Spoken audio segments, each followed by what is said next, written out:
This media is brought to you by Polyscope.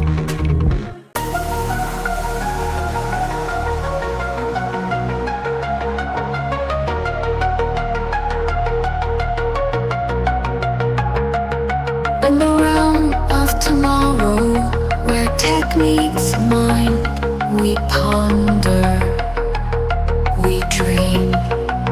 Thank you so much for joining us here on Think Future podcast. My name is Chris Kalaboukis, and once again, we're coming at you live from deep in the heart of Silicon Valley, California. Today, we have a special guest. Why don't you introduce yourself and tell us a little bit about yourself, your organization, and what you're passionate about?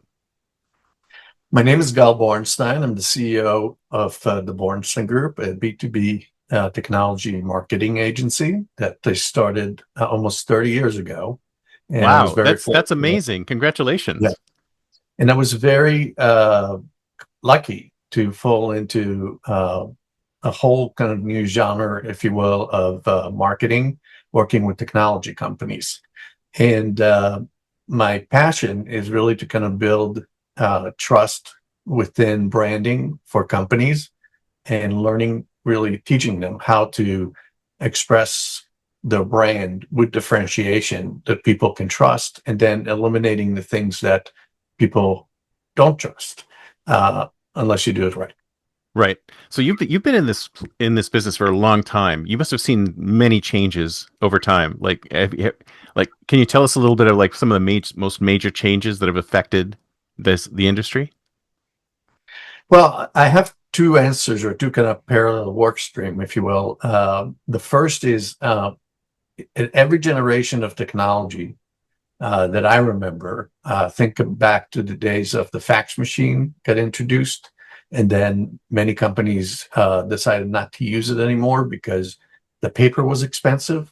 Mm-hmm. Think about the concept of email and having resistance to that technology, because what would people do in the administration part of the business if the boss basically could read their own messaging and email, to all the way to today's Slack, which is part of any CRM system can integrate, that create a generation of people that really don't talk to each other almost at all, No. face to face, and they're basically texting, which is more effective sometimes, but creates a very robotic environment where you don't get to create a relationship. So that's the work stream number one, or at least the experiences that I had over the years. So no matter what technology came, the bell curve really applied to it. And the only kind of one that is different, because it's almost the equivalent of the Industrial Revolution, is AI, because AI is now really scaring people in executive positions that they might be replaced or displaced. So the second kind of part of what we're talking about here is to make sure that people understand how to build trust, and trust has changed. Trust used to be something in the form of, think about it, handshake between two people. There was always an agreement, but if you shook hands with somebody, it meant something. If you wanted leads, you would go to a trade show where you meet people in person. When you wanted to communicate something, you would pick up the phone and later maybe use a video conference to kind of finish the introduction. And now we're reduced to robotic emails, AI agents that essentially are robots that are taking over our thinking with unoriginal thoughts, which further create mistrust among the people that are working. Well, the thing is that basic human nature hasn't changed. We're just using different tools, and the tools that we're using sort of further take us away from that in real life experience, right? I mean, the in real life experience is where you build the trust, and the repeated communications and interactions with individuals. That's where it comes from. But if you don't have that, then what do you have? I mean, we still haven't really changed as human beings. Our nature hasn't changed. We still need that kind of connection, right? But we're just getting it through different channels. Absolutely. And what really has changed that is kind of causing some of the strife, as I see it, between successful AI as a partner for productivity versus being the enemy of trust. It really kind of boils down to professionals in marketing and branding and growth and business development, and even kind of the folks that are in charge of company culture are all stuck in a paradigm where they think that giving AI the information that they have is enough to be processed into an actual conversation that builds a personality for your company. Right. So that is not the case. If you don't basically have institutional knowledge that talks about your values, and you can build a persona of your company and what you care about, how do you want customers to receive it, and really kind of create a collaborative environment where you're transparent as well with your information.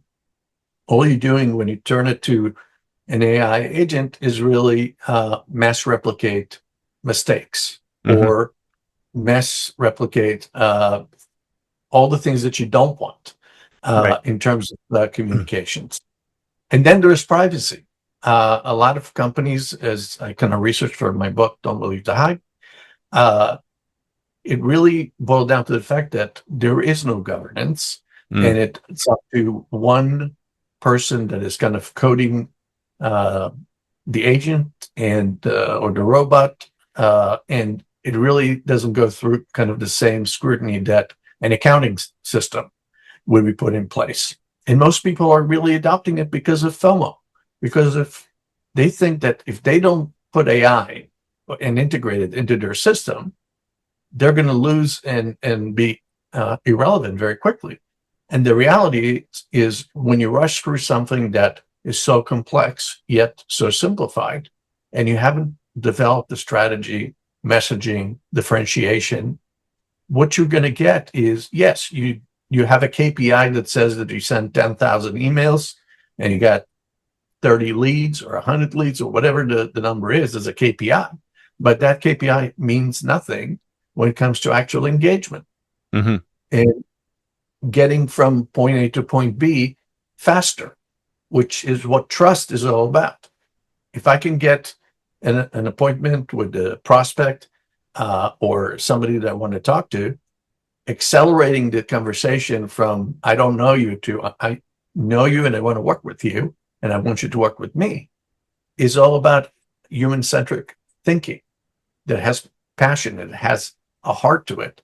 And a lot of companies are struggling with it because they're being pushed into show me how many things we send out, which is almost kind of the revolution of the CRM, which was supposed to save the world and unite us.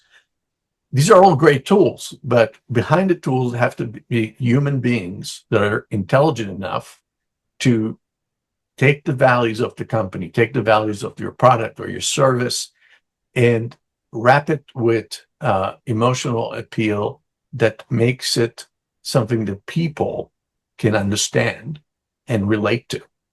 And that's where we spend most of our time as an agency, really kind of seeing that divide and that non-existent thinking, if you will. And our job is to ask the question, why?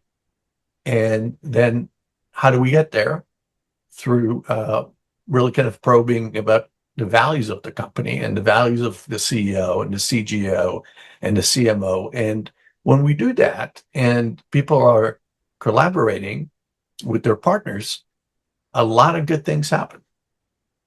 Yeah, I mean, I've interviewed a couple other companies that actually do the AI lead generation, right? So they get to the point where they do that initial screening of the customer and then they pass it on to somebody in sales. So I think the genie's out of the bottle, right? So the problem is, and it's not just FOMO, it's like there's pressure from all sides. There's pressure from investors, there's pressure from customers, there's pressure from all of these things to implement the AI and take this human out of the equation.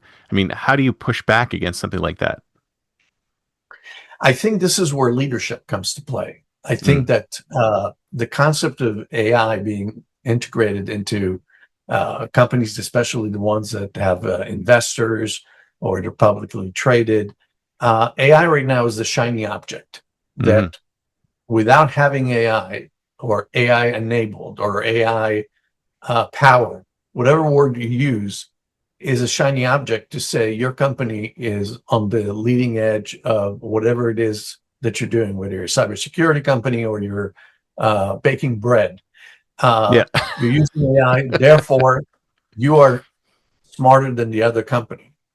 But the reality is that if you haven't processed the intent, put the persona of the brand, and the executive leadership of the company does not understand how to utilize AI beside basically getting data faster, which is something that AI does very well, you really can create something that looks alike. And that's the biggest challenge for companies that are implementing it right now. Imagine two companies that really want to do a lead generation campaign or an outreach to their customers. And under that condition, you got to have why me, why us, how we do it, right? The WH questions, if you will. Yep. And if you're not able to really kind of have a discussion of what we're good at and what we're not, and survey the team to make sure that we're not creating kind of a false narrative, which is, again, part of the issue of erosion of trust in digital age, you're basically starting on the wrong way. But worse, AI takes whatever you produce and then mass replicates not only to your company, they take it as a training tool to Mm. build the brain. And while they may not vacuum your proprietary information, they basically build a persona based on what it is that you just said. So Right.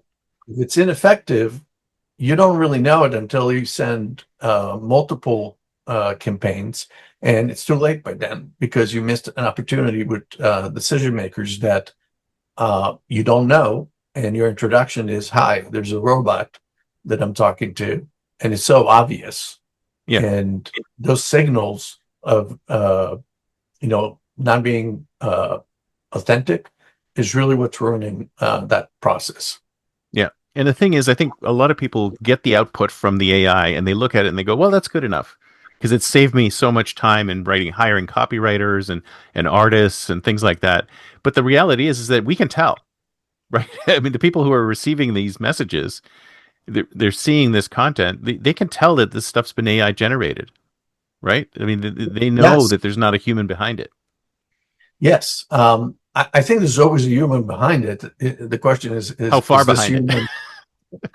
Is this a person close to the kind of planet of the apes?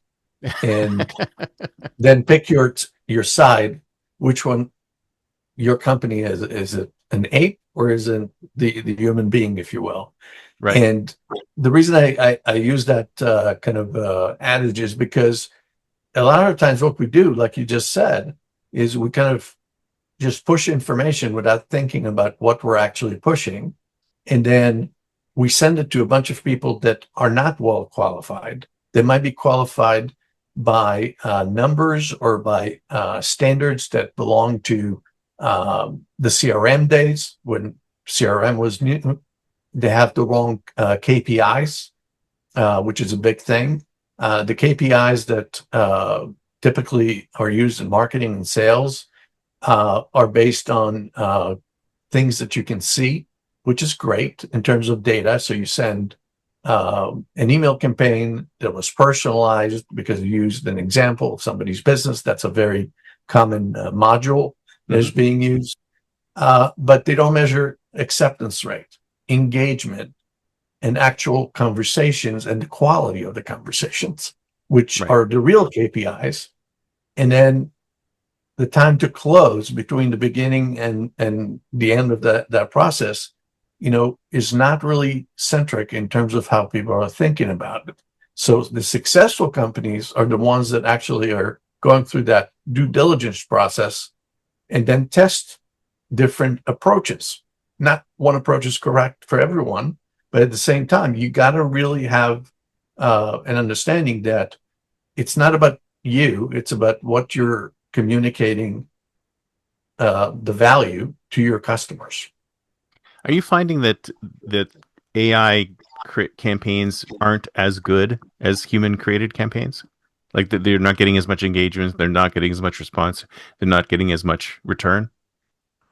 I think that right now we're kind of at that bell curve where if you ask 10 different companies, they're going to give you 10 different answers Mm, about whether it's working or not.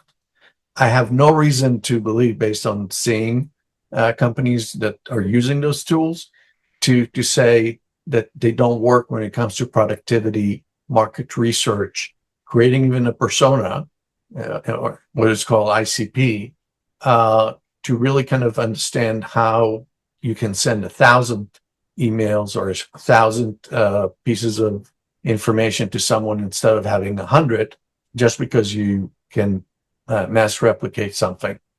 But at the same time, what you're not seeing is how many people that got your email are actually identifying it as junk mail. yeah. And we're back to the junk mail day, which, every time kind of is changing a little bit to kind of become the new standard. And when you're sending junk mail, you're basically destroying the relationship or even the brand that you had before you send it. So I always kind of focus on telling our clients is that use AI as a helper, not as you're actually replacing what you're doing, because it cannot be replaced.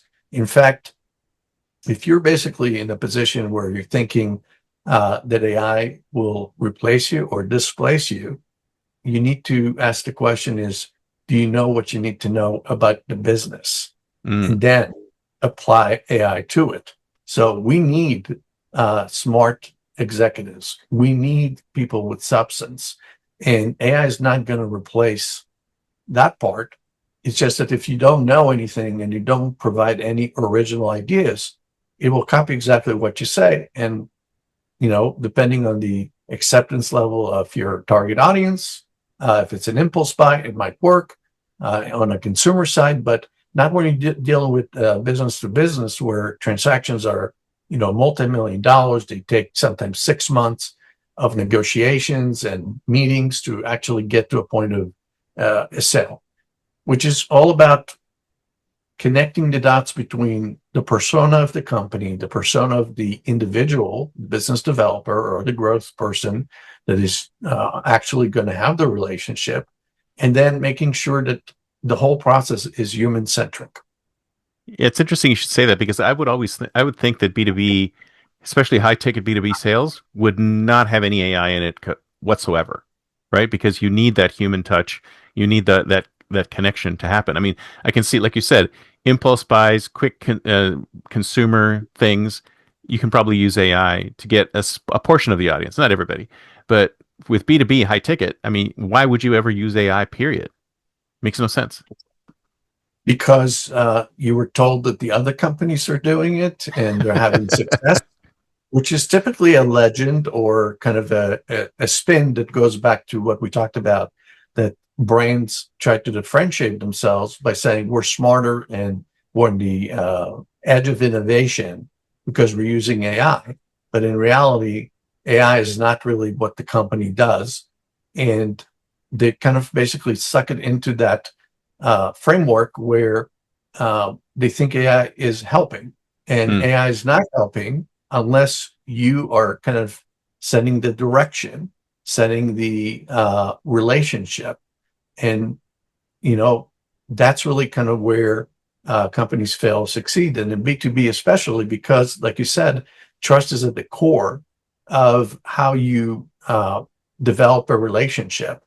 And that relationship cannot be via Slack, text messages, or via just sending it to 1,000 people with the same message, because it's not differentiating, it's not unique, it's not a persona.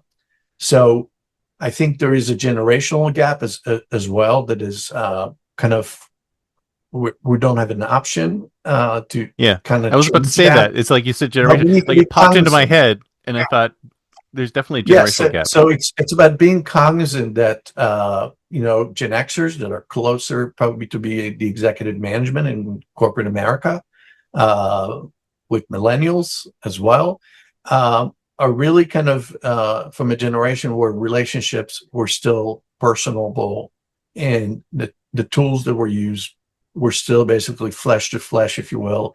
And now we have a new generation, Gen Z, which is probably smarter because they were born with a smartphone, and they can basically create apps in half of the time that the older generations did. But if they don't have the training and that life experience of actually communicating and having conversations, why would they get feedback from somebody? Why would Mm, they pilot something versus launching it? And I think that's kind of where the disconnect is. And Gen Z has the opportunity to kind of explore it. And I think just the way, think about the millennials were kind of Mark Zuckerberg with Facebook, or any Elon Musk, or anybody basically created something that was blowing everyone away in terms of kind of how many levels up it was when they were mm, just in college or graduated from college. That's coming, but you can't do it without feedback from human beings. And that's my exactly. concern. That's my Yeah, concern. You skip exactly. that, you lose trust.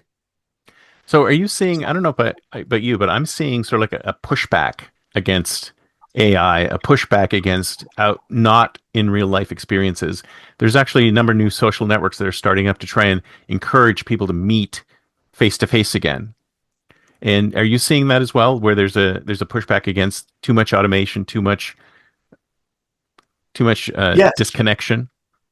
there's definitely a trend where it's almost kind of like dating apps, where there was a time where dating apps were, it ruled basically to a point where you don't go to a library, to a bar, to whatever kind of your church, whatever kind of meeting place was a place where you can meet people, got eradicated. And now you have to swipe left or right or whatever it is with your dating app, if that's kind of what you're doing. Right. And if you think about communicating overall and getting to know new groups of people and creating relationships, you have to uh, create a relationship that, if you're looking for a meaningful relationship, uh, just like a dating app just gives you kind of a persona and a picture, and you basically have very limited parameters to say, I want to meet this person. In sales and marketing and in business development and growth, all these kind of parts of kind of making a company move forward and increase revenue are truly connected to what you said, which is creating mastermind groups, creating coaching forums where people can actually learn how to use it correctly, how not to use it when you have A or B or C scenario. And I think by doing that, they're doing a favor to themselves, but also to their companies. Yeah, absolutely. So it's time to think like a futurist. It's the year 2036, 10 years from now. Where do you see us in 10 years? Do you think things will get better, worse? Will the pushback really to have some legs? Where do you see us in 10 years? I think to answer that question is, I'll start by saying I'm very optimistic in the sense that seeing how multiple technologies since the Industrial Revolution did not really eradicate kind of the society from whatever tools were used. I think that what needs to happen for AI is to fail Mm, repeatedly, doing different things, and give power back to the people. And if you do that, in 10 years, AI is going to be a very good trained pal to have in the creation of anything.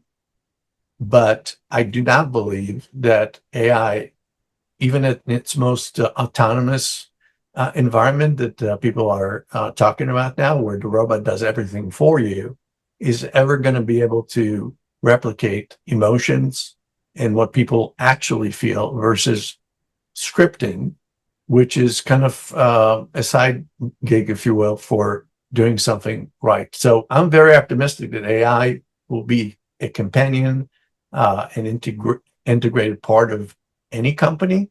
But by then, we're probably not going to call it AI. There's probably going to be a new name. So whatever negative perceptions are there, they'll change it to something else.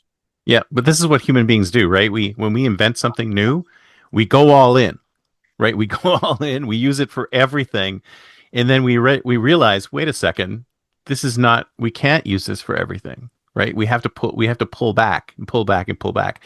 And I think that's what happens with almost every technology. We push it too far, and then we have to reel it in. And I think we're starting to get to the point where we're thinking about reeling this in. Absolutely. And really kind of when you think about the concept of the future is here now. You're already seeing kind of what are the different responses or signals, as they're called, where people are doing better or doing worse. It's just a matter of seeing the big picture from the outside and understanding what are the consequences of doing it right with AI and doing it wrong with AI.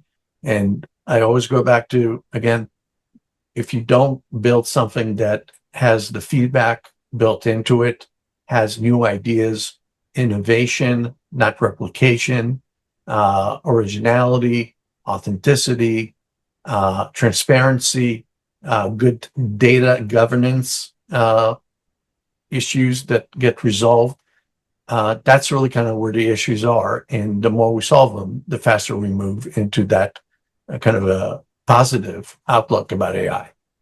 So you think we're actually going in a better direction now? We're like people have stopped going off the rails and they're going in a better direction? I think it's going to happen over time in the context of kind of the 5 to 10 year trajectory. No one can predict exactly what's going to happen in 10 years, but the trends of being kind of training to be autonomous, if you will. So the robot can do anything or most things on their own. That's a thing where there's a lot of strife and a lot of kind of disconnected points that have to come together. And it's not going to actually happen without having, for example, incidents about data governance. Think about privacy, hacking, all the things that basically make people say, I can't trust my ChatGPT because it got hacked, which actually Claude got hacked very recently. Two recent examples of what trust in AI are basically lagging is, think about Facebook, for example, which everybody loves, and they own Instagram, they own WhatsApp, but people always know that their information is being used to sell advertising. And that's always been the case. You know, when it was direct mail, people sold your mailing list, if you will, to other people. But now, because you have cybersecurity hacks and you have a lot of different ways for people to put fake information, deep fake, the trust level that people are experiencing is going lower and lower, almost to the point of the probably the rate of congressional approval. And down in the sub 10% range. Yeah, I mean, it's always kind of like Congress basically has an approval rate of 12%. Yeah, it's nuts. When you think about it, it's nuts because we're a republic, we're a democracy. How is that possible? Well, because people don't trust politicians because they're not authentic most of the time. They're doing what we call transactional trust. And another example really is the recent hacking of Claude AI, which is a very sophisticated AI model that's getting a lot of traction, and suddenly all your private information gets stolen, and then you get calls from people that you're not supposed to get calls. Your credit cards are being used, and identity theft becomes a big thing. And then what do you think about that search engine debt? You fear it. You don't Yes. want to put information.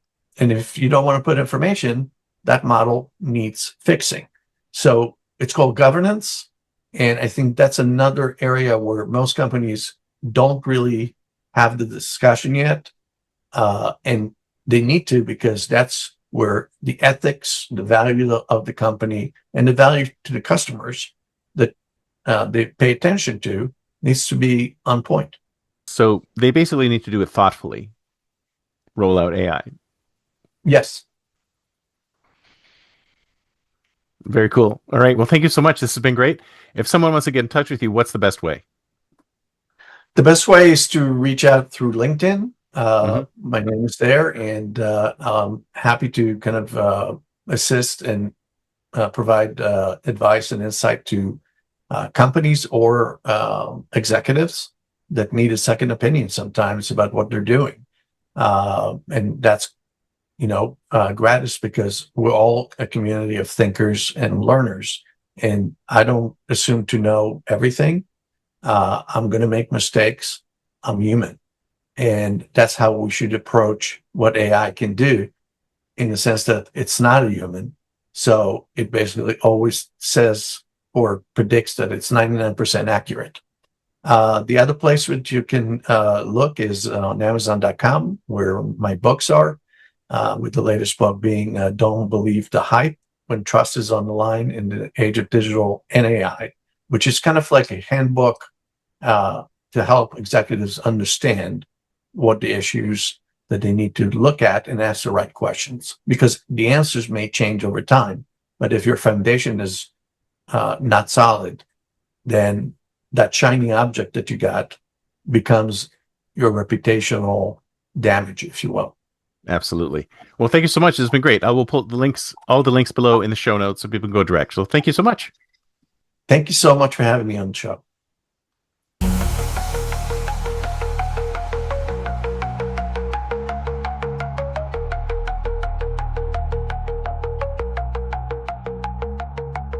Pixels and philosophies merge and mold, a future untold, unseen.